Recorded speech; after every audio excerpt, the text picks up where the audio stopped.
I can do anything. I can reach any goal today.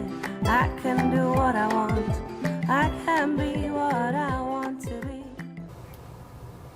So I am going to install my camera for my trailer here. Let me back up so you can see. And I've already run most of the cable in here. And then it's going to drop out underneath the floor inside of this, inside the trailer, and then the cable will come in and then it'll meet up with the lights cable. What I realized on my last trip was that my bus is more than 8 feet wide and it's big, and the trailer is 5 feet wide. I could see with my rear camera on the bus, I could see the front of the trailer, but I couldn't see traffic back here. So I couldn't see the back of the trailer. I couldn't see if I had a clear lane, a clear place to move over towards the back of the trailer, because I couldn't see the back of the trailer. So this is to fix that. There's a lot of cameras on the market that are Wi-Fi. So I've got, this is a metal trailer, right? So Wi-Fi might struggle, and then the bus is aluminum and other metals. So in order to just not even worry about getting the wrong thing, I got this hardwire set up. I also like that because if I'm in a place where there can be Wi-Fi interference, like for example, there's a whole section of Houston where you will lose signal because almost every company has some sort of signal blocker to make sure that nobody can get close and get into their system and steal their stuff. So I figured hardwire eliminates all those issues, because I definitely want to be able to see behind my trailer if I'm driving through Houston traffic and Atlanta traffic and some of those other places. So anyway, that's what I'm doing.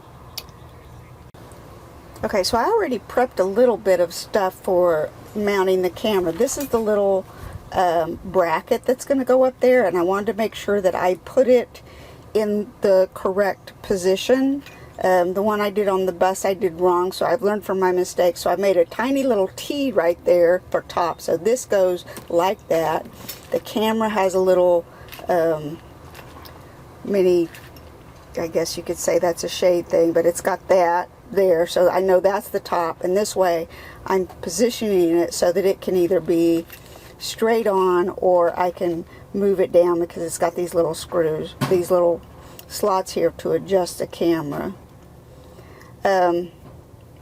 So I went ahead, I took it apart, I fixed that, I put the cable that's going to go into the trailer through the hole where it's going to go, and I've got the drill bits that I need for these 3/16 rivets. Okay, so I've got my the drill bit for the small holes on the side and the drill bit for the bigger hole in the middle. I've got my air riveter. Oh my gosh, it's wonderful. Everybody should have one. The reason I've got the longer stainless steel rivet is because on the inside here, I've got this. So one side of the rivets is going to go into that square tubing. So that'll give it an extra bracing, which will hold it pretty good. But then I can just drill through the thinner stuff for that big hole and then the other rivet. So I drilled the holes so that the rivets will fit inside there, and then I put this in my vise, and I bent these in a little bit so that the rivet gun has room to get down to them, because when these were straight up, there was no room to get into these little holes. Now up here, the critical one is this one that's going to go into that square tubing inside the trailer. So I'm going to drill it first and then double check to make sure that the other ones are where they need to be. Probably going to drill it, angle head, and rivet it, and then do these two so that they are exactly where they need to be, because I learned with my rear camera in the bus, I messed up in this spot here, so I don't want to mess up this time, so I'm going to take my time and do it right. All right, hang on, I'm gonna go swap batteries. So, okay, one is done.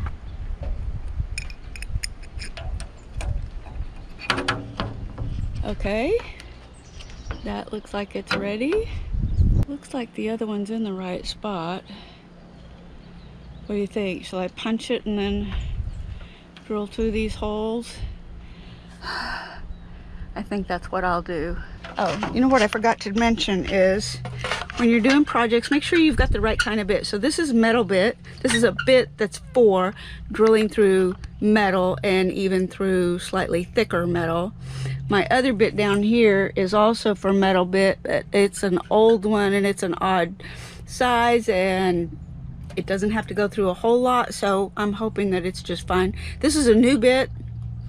If you're going through a lot of metal, they will get dull in a hurry, so I buy them in batches the size. Like I use a lot of these rivets, so I have a whole package of this size bit for these rivets, like for all the stuff I did on the trailer. All these rivets that are like all those rivets. Yeah, it was a lot.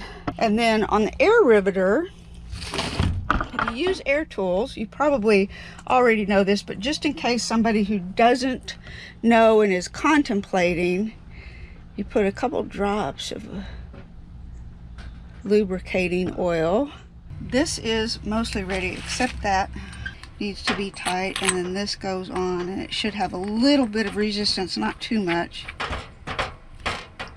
Okay, so rivet in the hole, bracket is up here, and I'm gonna hold it where I want it to be. Make sure that rivet is all the way in. I just push it up against there. Oh, I hope we can see that. Let's see. Let's try right there.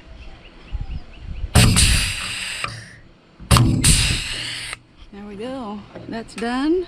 I can push these out. And now I got to drill this hole, and then I can mount the camera.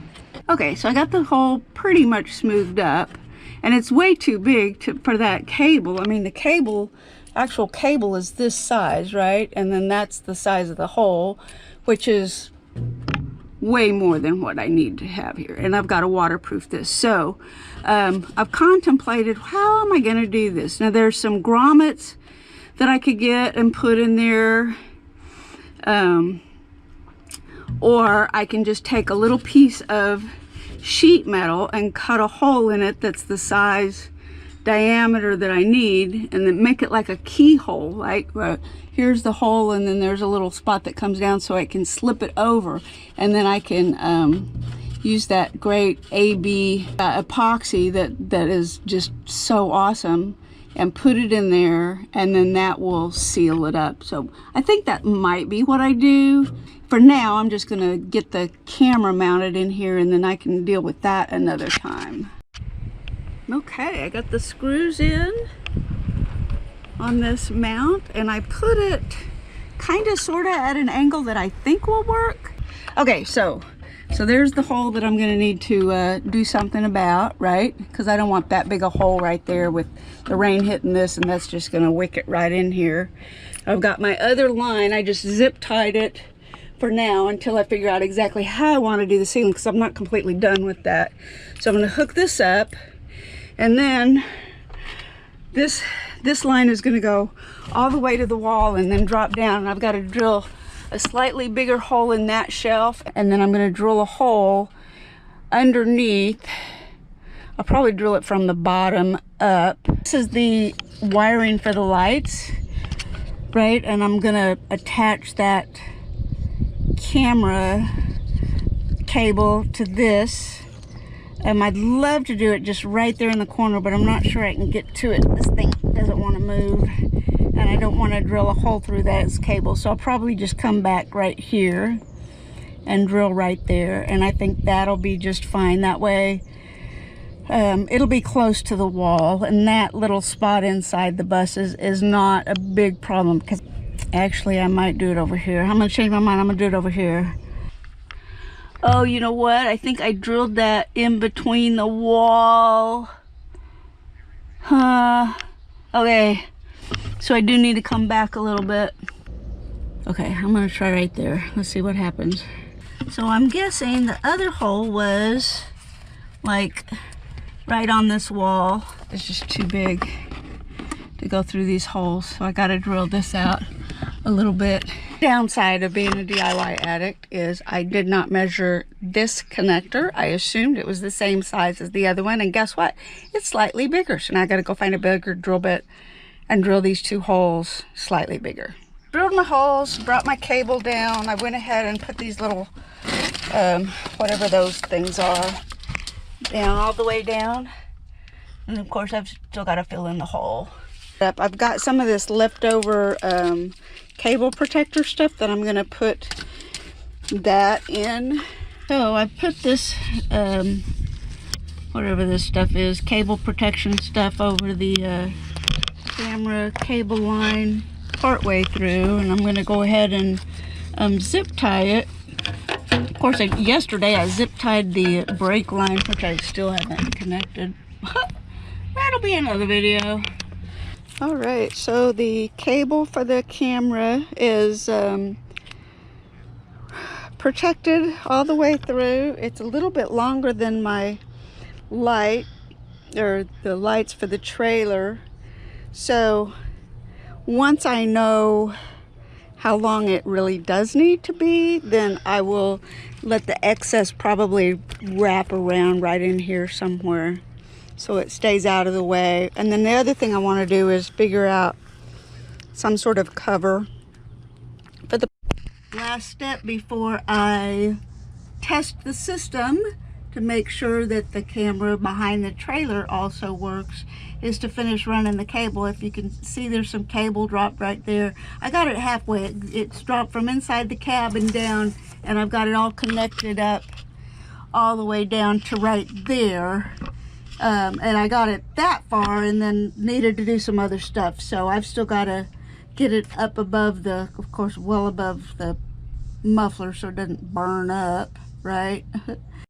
So here's my camera system. Here's the main camera that's on the bus, and I've actually got it attached with a magnet to this instead of actually screwed it down. That way I can use it for when I'm sitting inside the bus. I can have it pointed to the back so I can see what's behind me, or when I'm driving I can turn it to watch it while I drive.